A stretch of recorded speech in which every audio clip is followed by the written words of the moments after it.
TV में आप सभी का स्वागत है। मैं हूं कविता उपाध्याय। हमारे साथ में ज्योति गौतम जी हैं। आईपी एक्सटेंशन में बात करें, जिला शाहदरा में बात करें तो महिला मोर्चा में मंत्री रही हैं। अब हाल ही में नए पदों की घोषणा भी जल्दी हो जाएगी, लेकिन उससे पहले कार्यकर्ता अपने आप को मानती हैं, शिक्षिका भी हैं। ज्योति जी, कहीं ना कहीं निगम में इस समय पर नगर निगम के जो पार्षद बैठे हुए हैं, मेयर बैठे हुए हैं, 10 दिन हो गए लगातार केजरीवाल जी के आवास पर कोई सुनवाई नहीं। क्या कहेंगी, 13,000 करोड़ रुपए कैसे मिलेंगे आपको? कविता जी, आपका बहुत बहुत धन्यवाद। आपने बहुत ही अच्छा प्रश्न पूछा है।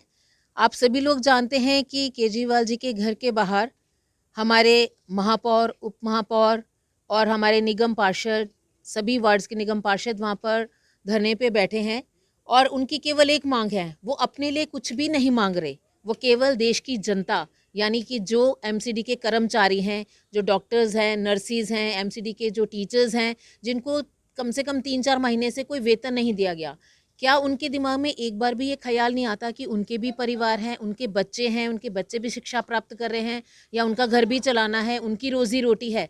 तो सबसे पहले तो मैं उन सभी का धन्यवाद करूंगी, निगम पार्षदों का, महापौर का, मेयर्स का, कि वो सब कुछ अपना, वो भी घर बार छोड़कर देश की जनता की सेवा के लिए वहाँ पर बैठे हैं। और केजरीवाल जी के तो कहने ही क्या, उनकी तो शुरू से ही कथनी और करनी में कभी इतना बड़ा अंतर है कि सभी लोग इस बात को समझ चुके हैं। वो बहरूपिये ने सारी देश की जनता को धोखा दिया है।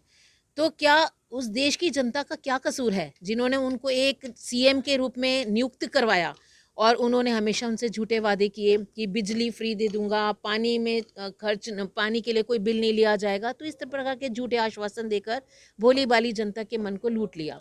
लेकिन आज सभी का विश्वास उनसे उठ चुका है। मैं सभी उन निगम पार्षदों का धन्यवाद फिर से करना चाहती हूँ, क्योंकि वो अपने घर बार को छोड़कर वहाँ पर बैठी हैं। मैम, आईपी एक्सटेंशन की आप ही की निगम पार्षदा अपर्णा गोयल जी लगातार 10 दिन से बैठी हैं। बरसात है, मौसम है, कहीं ना कहीं महिला हैं, आप भी महिला हैं। क्या कहेंगी मैडम इस पर आप? मैं सबसे पहले तो ये कहूँगी कि अपर्णा जी बहुत अच्छी लेडी हैं, हमारे वार्ड 19E की निगम पार्षद हैं और वो बहुत ही सरल स्वभाव की हैं।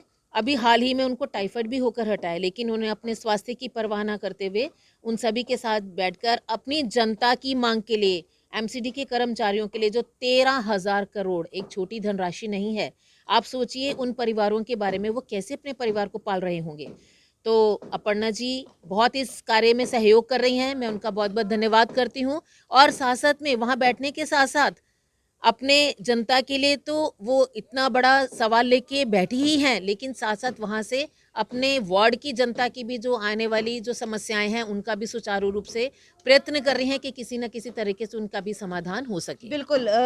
ज्योति जी, आप क्योंकि पिछली जो टीम रही है महिला मोर्चा में मंत्री रही हैं, अभी हमारी नई मंत्री बन चुकी हैं जिला शाहदरा की दीपिका जैन जी। नई टीम जल्द ही घोषित हो जाएगी। सिर्फ एक सवाल पूछूंगी, आप टीचर हैं, शिक्षिका हैं, किस तरीके से आप जब पद मिल जाता है तो कैसे आप लोग कार्य को संभालते हैं, अपना घर या फिर अपने बिजनेस या फिर अपना बीजेपी के प्रति जो आप लोगों की निष्ठा है, कैसे काम करते हैं आप उस पर? हाँ कविता जी, इस बारे में मैं आपसे ज़रूर कहना चाहूँगी कि आपने बहुत अच्छा सवाल किया मुझसे। आपने पूछा कि आप शिक्षिका हैं, तो इस भाजपा के कार्यकर्ता के रूप में आप अपने संगठन को क्या कार्य देती हैं? जी। ये मैं आपको ये ज़रूर बताना चाहूँगी कि क्या शिक्षिका होना अभिशाप है? नहीं, मैं अपने आप को बहुत गौरवान्वित समझती हूँ कि बच्चे जो हैं वो देश का भविष्य हैं। अगर हम उनके भविष्य को ही संवारेंगे नहीं, तो कल के वो भावी नेता कैसे बनेंगे? तो हम ही में से कोई ना कोई तो आगे बढ़ता है और सपने देखने का शौक तो सबको ही है, आगे बढ़ने का भी मौका सबको मिलना चाहिए। लेकिन इसके साथ-साथ आपको ये कहूँगी कि चाहे हम देखो, घर की रोजी रोटी चलाने के लिए हर व्यक्ति कोई ना कोई काम करता है, चाहे वो बिजनेस में है, चाहे वो अपना व्यापार करता है, निजी व्यापार है, या हम टीचर्स हैं या डॉक्टर्स हैं, नर्सिस हैं, हर कोई अपना अपना काम कर रहा है। अपने परिवार की तो देख रेख सबसे पहले करनी है। लेकिन जब हम अपने देशभक्ति और निष्ठापूर्वक कार्य करते हुए अपने संगठन की बात करते हैं, जो कि हमारी राष्ट्रवाद party BJP, Bharatiya Janata party, मैं बहुत ही गर्व से कह सकती हूँ कि ये पार्टी है, एक ऐसी पार्टी है जो अपने कार्यकर्ताओं को पूरा मौका देती है काम करने का।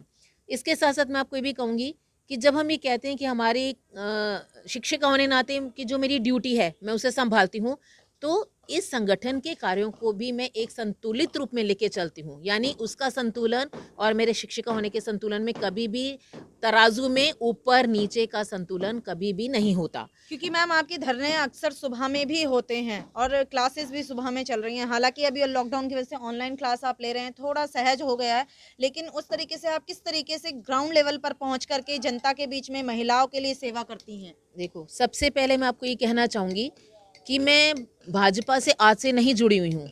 मैं 1998 से इस संगठन से जुड़ी हुई हूँ। मेरे ससुराल परिवार, मेरे मायके परिवार का हर एक सदस्य भाजपा का सपोर्टर है और ये संस्कार हमने उन्हीं से लिए हैं। देशभक्ति के संस्कार, हमारे आगे जो देश के लिए करने का कुछ भी मन में जो विचार आता है, ये संस्कार हमें अपने माता पिता से मिले हैं। और आपको मैं ये ज़रूर बताना चाहूँगी कि जब मैंने भाजपा से मैं व्यक्तिगत रूप से मतलब यानी लीगल वे से मैं जुड़ी थी, तब मेरे पास कुछ भी पद नहीं था। तो क्या मैंने कार्य नहीं किया? मैंने 1 साल पूरा बिना पद के कार्य किया और उसके साथ साथ मेरे कार्य को सराहना करते हुए शीर्ष नेतृत्व के जो उस समय हमारे मंडल के जो अध्यक्ष हैं प्रदीप गुप्ता जी, उन्होंने मेरे कार्य की सराहना की और मुझे मंत्री का पद दिया मंडल में। और मंत्री का पद के साथ साथ मैंने 3 साल तक मंत्री के पद पे कार्य किया, दायित्व संभाला अपना, और कुछ भी ऐसा कार्य नहीं था जो पार्टी मुझे देती थी मैं नहीं करती थी। उसके बाद मुझे उपाध्यक्ष की पदवी दी गई, पद दिया गया, उसमें भी मैंने पूरे कार्यनिष्ठा से अपने सारे कार्य संभाले और संगठन के लिए हमेशा से जुड़ी हूँ, अभी भी जुड़ी हूँ और हमेशा आगे जुड़ी रहूँगी। कैसा भी कार्य पार्टी देगी, चाहे मैं घर बैठी हूँ, चाहे मैं बाहर हूँ, चाहे किसी भी तरीके से कोई भी कार्य है, मैं कभी कार्य के लिए ना नहीं करती। और आपको ये ज़रूर बताना चाहूँगी कि उसके बाद मुझे जिला में महिला मोर्चा में मंत्री का पद दिया गया। छवि जी के साथ कार्य करने का मुझे सौभाग्य प्राप्त हुआ। बहुत ही सरल स्वभाव की, बहुत ही अच्छी नेचर की लेडी हैं, सबको साथ लेके चलती हैं और उसमें भी हमने बहुत कार्य किए। हाँ, आपका जो प्रश्न है कि शिक्षिका के साथ साथ मैं अपने संगठन के कार्य को कैसे करूँगी, तो ये मैं आपको ज़रूर बताऊँगी कि एक संतुलन बनाना तो बहुत ज़रूरी है और मेरी तरफ से वो संतुलन कभी नहीं बिगड़ेगा। मेरे लिए राष्ट्रवाद पहले है, राष्ट्र पहले है, संगठन पहले है। संगठन के कार्य करती हूँ और करती रहूँगी। पहले भी प्रदर्शन होते थे, बड़ी बड़ी मीटिंग्स होती थी, ऐसा कोई भी मेरे ख्याल से ऐसी कोई मीटिंग या प्रदर्शन नहीं है जिसमें मैं ना गई हूँ, 1-2 के छोड़ के। हाँ, कभी बहुत ज़रूरी होता था, शिक्षक शिक्षिका के मतलब अपनी प्रणाली में भी उस समय निकाल के या छुट्टी लेकर भी मैं उन प्रदर्शनों में भागीदारी बनी हूँ। अभी हाल ही में हमारी महिला मोर्चा की जो नई अध्यक्षा बनी हैं दीपिका जी, बहुत ही अच्छी लेडी हैं। वो भी ऐसा प्रतीत होता है कि सबको साथ लेके चलती हैं। हाल ही में अभी जैसे मैं आपको बताऊं, ऑनलाइन क्लासेस लेते हुए भी अपने आप ईश्वर मेरे को एक मौका दे देता है कि मेरी क्लासेस का टाइम भी पूरा हो जाता है और साथ साथ में मैं संगठन के कार्य भी कर लेती हूँ। तो इसमें इस तरह के कार्य करने के लिए मैं कभी पीछे नहीं हटूंगी और मुझे बहुत खुशी होती है कि मैं भी एक उसका हिस्सा हूँ। और इसके साथ साथ आपको एक बताना चाहूँगी कि उन्होंने हाल ही में एक प्रोजेक्ट करवाया शास्त्री नगर मंडल के आसपास सैनिटरी नैपकिन्स का, जिसमें हमारी प्रदेश की अध्यक्षा योगिता जी भी सम्मिलित हुई।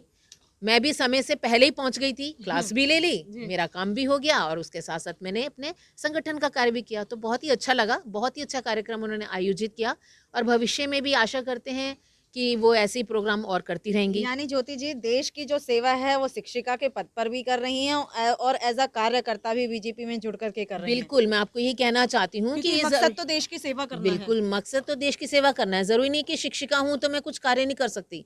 मैं हर तरह के कार्य करती हूँ, विभिन्न समाज से। कैसे महिलाओं को मोटिवेट करेंगी? हाँ, मैं सभी महिलाओं से ये कहूँगी कि देखो, अगर हम अपने भारत देश में रहते हैं तो ये हमारे लिए बहुत गौरव की बात है और महिलाओं को भी बढ़ चढ़ कर हिस्सा लेना चाहिए। और हमारे मोदी जी ने तो एक बड़ा अच्छा मिशन दिया है, महिलाओं को बहुत ही अच्छा रोल दिया है कि आगे बढ़ो, बेटी बचाओ बेटी पढ़ाओ, और ऐसी बहुत सारी सी योजनाएं हैं जिसमें महिलाओं का योगदान सबसे ज़्यादा रहता है।